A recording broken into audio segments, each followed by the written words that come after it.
Okay, so I did it. Taking out the springs on the other side. So it wasn't too bad. We'll start up here. To get to this bolt, which is a T50 torque set, you got to take your master cylinder off. And really, you should probably remove your lines, but I just kind of be easy with it, you know? And it's a T50 here, T50 here, and then it's 215 millimeters here. You have to pretty much do both sides. You just cause havoc if you don't. I also have this brake booster support, which, believe it or not, it helps a lot. To each their own if they want to fabricate one. I bought this from Strano. So I hope I'm saying his name correctly. I got it from him. Makes a big difference because your firewall doesn't flex. And you don't think it's that bad until you put one on. Probably going, around town, you probably wouldn't notice a difference, but the first time you get on the highway, big difference. So we come down here. Once we loosen those bolts up there, you're able to pretty much take this out. I went ahead and took the sway bar link off because you need your lower control arm to drop. Pretty much it's, I think, 2 9/16 because everything's standard. As you can see from our markings here, that's a standard marking. And then it's like I think a 14 millimeter and a 12 to take off your bottom strut bolts. And after that, it's really just some pry bar action. And I was going to take the ball joint off, and I probably still will because these things are absolute pain to get back in. So we got to be careful not to let our strut fall and put all our weight on our brake line. And we need to do the other side because right now our sway bar is all torqued up because one side of the car is actually on a ramp, a car ramp. It's still on all 4 corners. Well, 3 corners, so it's all torqued up. So we're definitely going to have to do the other side. For our strut here, you see this is a white spring, which lets us know it's a Strano. And it's a lowering spring. It's really made for autocross. We're never going to do that. I just wanted to try it out. Here's our marking if we want to lower it 1 notch. And so when I got these parts used and it had these lowering springs on this marking, it was low. It looked good, but I scrubbed everywhere. So what we're going to do is put the stock spring on and then put it on this. So we're going to get like the 1 inch lowering effect. So we'll get that look that we still want with a little bit not as high spring rate, so it won't be as hard. Okay, this is the setup. So you can see how we got our pins are ensuring that it stays secured. Had to use a little tap to get them in, but just these springs are a little bit on the thick side.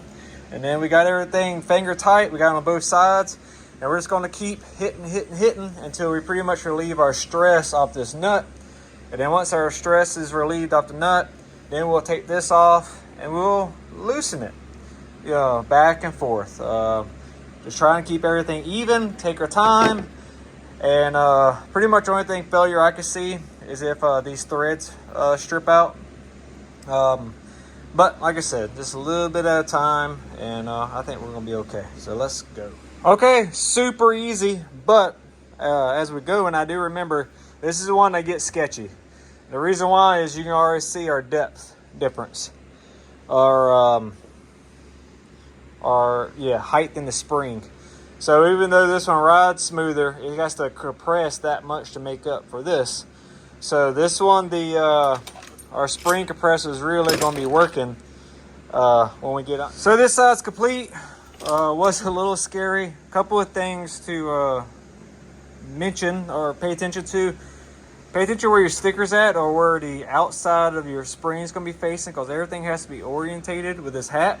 And also with your conies, you have an adjustable window here, which I got lithium grease in it for now. And so you just pretty much want to make sure these bolts are facing forward. So I had to like lay it up against the car. The middle of your strut's going to want to rotate, which is important or bad because your window is going to want to rotate. Like mine's a little bit off to one side, but it's okay. I can still adjust it if I need to. So yeah, just make sure you're orientated here. And then you're orientated with your hat So these bolts matter, and then the groove for your spring matters, because that's orient with your groove on your bottom. So a lot of things to mention. So what I did was I got it down to where my hat would, or the hat was low enough to protrude the screw, and then I took a pair of needle nose and I grabbed the tip of this flat spot, and I took a 17 millimeter wrench and just went one at a time. Some people say to just go ahead and loosen up the spring and let the tension of the spring. I just don't trust removing those spring compressors and only having like a couple of threads hold it. I want all of it. So I left my spring compressors on until literally I was able to seat the nut all the way down. Then I took the spring compressors off and gave it a couple ugga-duggas on I think 3, where 3 its impact, and now everything is seated. You can see we don't got no gaps. But yeah, I think we're pretty good here on this Coney. Well, I was about to put it back together and I got up looking for a socket, and I found this. That goes under that nut. I knew something was missing, but this was excited how smooth it was going. So take her back apart and put this on, which requires putting a spring compressor back on and taking that nut off. Dang. Okay, back where we started, and I'm going to take back something I said earlier.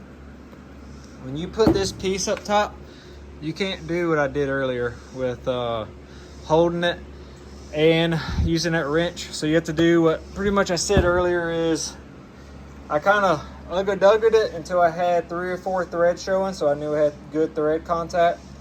Then I loosened up our compressor springs, and then I was able to ugga-dugget it down and just making sure we didn't change positions of our adjustment. So you can actually adjust this in the car. It's a pain in the butt, but the whole goal is to be able to adjust this, like take the wheel off, make an adjustment, and keep moving. So we're back to where we started like 30 minutes ago. This is where it starts getting annoying, but it's just lessons learned, you know. It's my own fault, so ain't no one to blame, but just I'll know better from on the other side.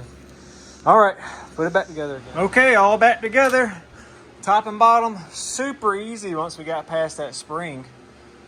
Use the swivel socket 15 for the long extension. Got my master cylinder back in. Made sure I tightened down this one, Torx 50 or a T50 first.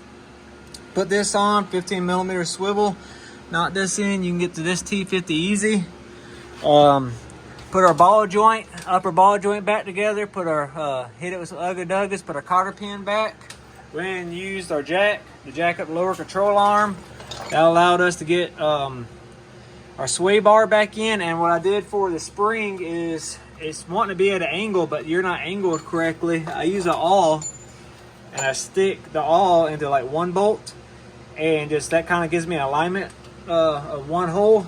And then I take the other bolt and I use a pry bar, and I kind of wedge the strut with the pry bar, and then I use the other bolt to go in. And sometimes you have to use like a ratchet to kind of finesse it in, but yeah, it ain't that bad.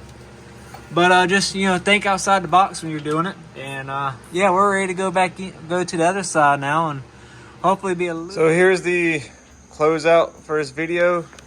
Here's the height of the front end. Really don't have a good before and after, but kind of what you can see. The dogs are excited. It's the morning time. Let's see if we get in a good picture, because the dogs, they think I'm talking to them because there ain't no one else out here.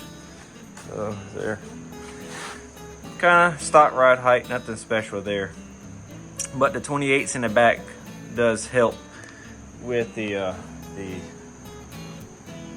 how do you call it, the stance, I guess, of it all. But so to close out this video, we put OEM springs back on at OEM height with our